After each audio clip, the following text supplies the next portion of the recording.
ప్రతిష్టాత్మక ఛాంపియన్స్ ట్రోఫీలో భారత్ అపజయం అన్నది లేకుండా దూసుకెళ్తోంది. ప్రత్యర్థి ఎవరైనా గెలుపు పక్కా అన్న రీతిలో అదరగొడుతోంది. బంగ్లాదేశ్ పాకిస్తాన్ను ఓడించిన జోరులో నిన్న బరిలోకి దిగిన టీమిండియా న్యూజిలాండ్కు ఓటమి రుచి చూపెట్టింది. మెగా టోర్నీల్లో తమకు కొరకరాని కొయ్యగా మారిన కివీస్ రెక్కలు విరుస్తూ అజేయంగా సెమీఫైనల్లోకి దూసుకువెళ్లింది. అయ్యర్, అక్షర్, హార్దిక్ రాణింపుతో మంచి స్కోర్ అందుకున్న టీమిండియా వరుణ్ చక్రవర్తి స్పిన్ మాయాజాలంతో కివీస్పై ఘన విజయాన్ని సొంతం చేసుకుంది. విలియమ్సన్ ఒంటరి పోరాటం జట్టును గెలిపించలేకపోయింది. ఛాంపియన్స్ ట్రోఫీలో కివీస్పై తొలిసారి గెలిచిన భారత్ సెమీస్లో ఆసీస్తో అమీతుమీ తేల్చుకోనుంది. దక్షిణాఫ్రికా, కివీస్ మరో సెమీస్లో తలపడనున్నాయి. అయితే నిన్న మ్యాచ్లో 5 వికెట్లు పడగొట్టి తన స్పిన్ మాయాజాలంతో అదరగొట్టేశాడు వరుణ్ చక్రవర్తి. ఇప్పుడు వరుణ్ చక్రవర్తి పేరు మారుమోగిపోతోంది. అసలు వరుణ్ చక్రవర్తి ఎవరు? క్రికెట్లోకి ఎలా ఎంట్రీ ఇచ్చారు? ఆయన లైఫ్లో కొన్ని ముఖ్యమైన విషయాలు, ఆయన భార్య ఎవరు, లక్షల జీతం వస్తున్న ఉద్యోగం వదిలి క్రికెట్లోకి రావడానికి కారణం ఏమిటి? ఆయన రియల్ స్టోరీ ఈరోజు తెలుసుకుందాం. వరుణ్ చక్రవర్తి వినోద్ 1991 ఆగస్టు 29న కర్ణాటకలోని బీదర్లో జన్మించాడు. తండ్రి పేరు వినోద్ చక్రవర్తి, తల్లి పేరు మాలిని చక్రవర్తి. చెన్నైలోని కేంద్రీయ విద్యాలయం CLRIలో చదువుకున్నారు. ఆ తర్వాత Saint Patrick's Anglo Indian higher secondary స్కూల్లో క్రికెట్ ఆడేవాడు. SRM యూనివర్సిటీ నుంచి ఆర్కిటెక్చర్లో బ్యాచిలర్ డిగ్రీ పొందారు. క్రికెట్ అంటే చిన్నతనం నుంచి ఇష్టం వరుణ్కి. ఆర్కిటెక్ట్గా ఉద్యోగం వచ్చినా దాన్ని వదిలేసి పూర్తిగా క్రికెట్ పైనే ఫోకస్ పెట్టాడు. ఇక ఆయన కెరీర్ చూస్తే వరుణ్ చక్రవర్తి సెప్టెంబర్ 20, 2018న 2018-2019 విజయ్ హజారే ట్రోఫీలో తమిళనాడు తరపున లిస్టే అరంగేట్రం చేశాడు. ఇక 2018-2019 విజయ్ హజారే ట్రోఫీలో తమిళనాడు తరపున అత్యధిక వికెట్లు తీసిన బౌలర్గా కూడా రికార్డు నెలకొల్పాడు. 9 మ్యాచ్ల్లో 22 వికెట్లతో ఓ రికార్డును నమోదు చేశాడు వరుణ్ చక్రవర్తి.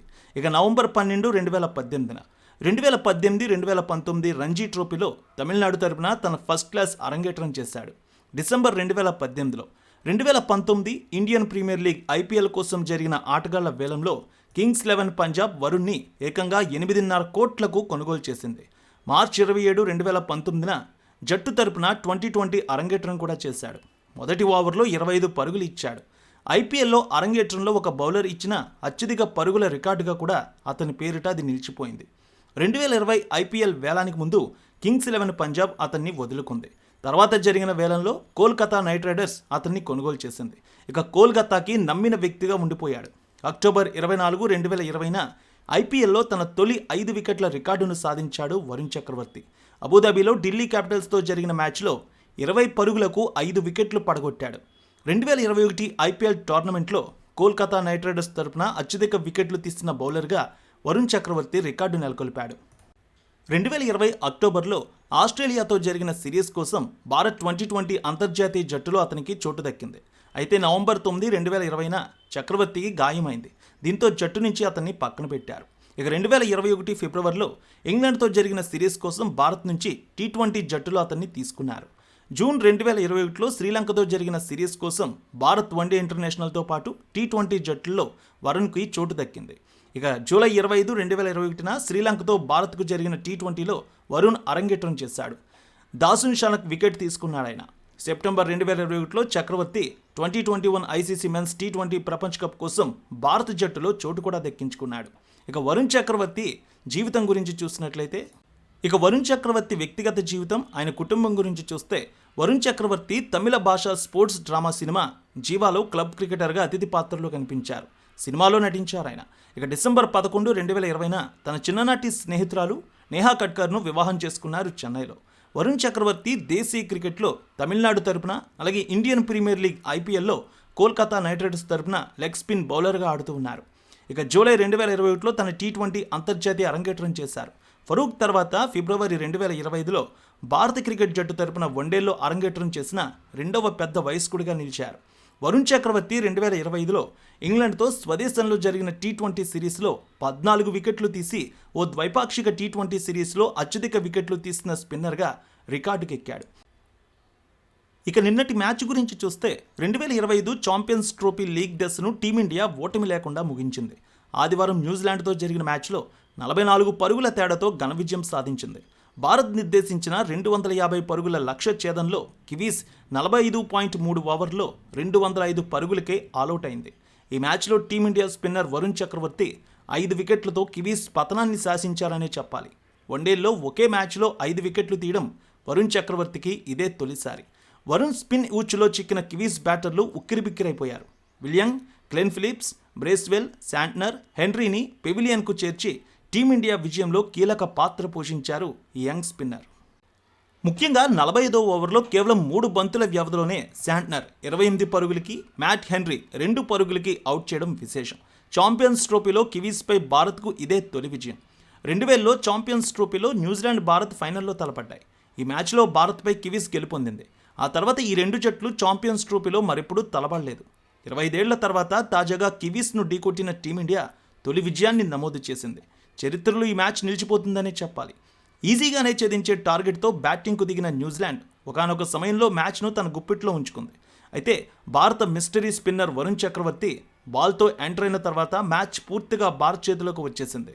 ఇక వరుణ్ చక్రవర్తి బౌలింగ్ను ఆడడానికి న్యూజిలాండ్ ప్లేయర్లు చాలానే కష్టపడ్డారు. కానీ వరుణ్ స్పిన్ మాయాజాల ముందు వారు నిలబడలేకపోయారు. ఛాంపియన్స్ ట్రోఫీ 2025 కోసం ఎంపిక చేసిన జట్టులో యంగ్ ప్లేయర్ యశస్వి జైస్వాల్ స్థానంలో వరుణ్ చక్రవర్తిని జట్టులోకి తీసుకున్నారు. అయితే భారత్ ఆడిన మొదటి 2 మ్యాచ్ల్లో వరుణ్ చక్రవర్తికి ప్లేయింగ్ 11లో చోటు దక్కలేదు. వరుసగా 2 మ్యాచ్లు గెలిచిన తర్వాత భారత్ సెమీస్కు చేరుకోవడంతో హర్షిత్ రాణా స్థానంలో వరుణ్ చక్రవర్తి న్యూజిలాండ్తో మ్యాచ్లో ప్లేయింగ్ 11లోకి వచ్చాడు. ఛాంపియన్స్ ట్రోఫీ 2025లో వరుణ్ చక్రవర్తికి ఇది తొలి మ్యాచ్. తన మిస్టరీ స్పిన్తో మరోసారి అద్భుతం చేశారు. భారత్కు అవసరమైన సమయంలో వికెట్లు అందించాడు వరుణ్ చక్రవర్తి. చివరి ఓవర్లో వరుసగా వికెట్లు పడగొట్టి కివీస్ను కోలుకోలేని దెబ్బ కొట్టాడు. ఛాంపియన్స్ ట్రోఫీలో భారత బౌలర్లు అత్యుత్తమ ప్రదర్శన ఒకసారి చూస్తే ముందు రవీంద్ర జడేజా 2013లో వెస్టిండీస్పై 5 వికెట్లు పడగొట్టి 36 రన్స్ ఇచ్చాడు. ఇక వరుణ్ చక్రవర్తి నిన్న న్యూజిలాండ్పై జరిగిన మ్యాచ్లో 5 వికెట్లు పడగొట్టి 42 రన్స్ ఇచ్చారు. తర్వాత మహమ్మద్ షమి 5 వికెట్లు పడగొట్టి 53 రన్స్ 2025లో బంగ్లాదేశ్పై చేశారు. సచిన్ టెండూల్కర్ 4 వికెట్లు పడగొట్టి 38 పరుగులు 1998లో ఆస్ట్రేలియాపై ఈ రికార్డు నమోదైంది. తర్వాత జహీర్ ఖాన్ 4 వికెట్లు పడగొట్టి 45 పరుగులు ఇచ్చారు. 2002లో జింబాబ్వేపై ఈ రికార్డు నమోదైంది. 5 వికెట్లతో కివీస్ పతనాన్ని శాసించిన వరుణ్కు ప్లేయర్ ఆఫ్ ది మ్యాచ్ దక్కింది. వన్డేల్లో వరుణ్కు ఇది అత్యుత్తమ ప్రదర్శనగా నమోదైంది. ఈ సందర్భంగా అతను మాట్లాడుతూ ఈ విజయం చాలా సంతోషాన్ని ఇచ్చిందన్నాడు. తాను ఎక్కువగా వన్డేలు ఆడలేదని, ఛాంపియన్స్ ట్రోఫీలో తనకి ఇదే తొలి మ్యాచ్ అని కూడా చెప్పాడు. ఈ మ్యాచ్లో తొలి బంతి వేసేటప్పుడు చాలా టెన్షన్ పడ్డాను. అయితే సీనియర్ ఆటగాళ్లు రోహిత్ శర్మ, విరాట్ కోహ్లీ, హార్దిక్ పాండ్యా, శ్రేయస్ అయ్యర్లు తనకు మద్దతిచ్చారు. తనతో చాలాసార్లు మాట్లాడారు. నాకు ధైర్యం వచ్చిందనే విషయాన్ని చెప్పుకొచ్చాడు వరుణ్ చక్రవర్తి.